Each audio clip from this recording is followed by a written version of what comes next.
कोल्हापूर महानगरपालिका प्रभाग क्रमांक 37 पवनापा पाटणे हायस्कूल या प्रभागामधून प्रज्ञा उत्कळे यांची 22 वर्षापूर्वी या भागामध्ये नगरसेवक म्हणून त्या निवडून आल्या।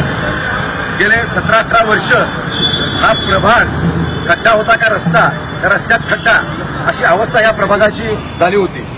परंतु अभ्यासपूर्ण वक्तव्यामुळे आणि स्थायी समिती सदस्यपद मिळाल्यामुळे या भागामध्ये तरी 3.5 कोटी रुपयाचा फंड आणून या भागाचा कायापालट करण्याचं एक स्वप्न त्यांनी पाहिलं आणि ते स्वप्न आज या ठिकाणी पूर्ण होतंय।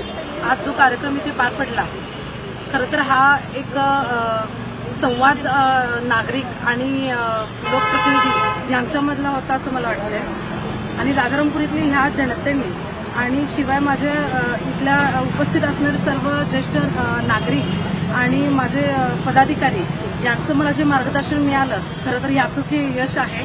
आणि हा जो कायापालट म्हणतायत किंवा विकास जो म्हणतायत, हा खरं तर मी एकटीने नाही केलेला आहे, तर माझ्या सर्व कार्यकर्त्यांच्या जोरावरती आणि माझ्या पदाधिकाऱ्यांच्या मार्गदर्शनाखाली आणि माझ्या सर्व ज्येष्ठ माझ्या वडिलांच्या ठिकाणी असलेले इथे सर्व उपस्थित नागरिक यांच्यामुळे हे शक्य झालेलं आहे।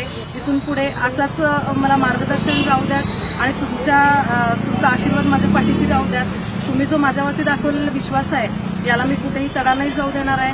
आणि पूर्ण जेव्हा 5 वर्ष पूर्ण होतील तेव्हा एक आदर्श राजारामपुरी बनलेली असणार आहे। जे आपलं स्वप्न होतं निवडणुकीच्या काळामध्ये ते पूर्ण झालेलं आहे आणि ते मी करूनच दाखवेन असं या मी सांगते आणि थांबते। जय हिंद, जय महाराष्ट्र।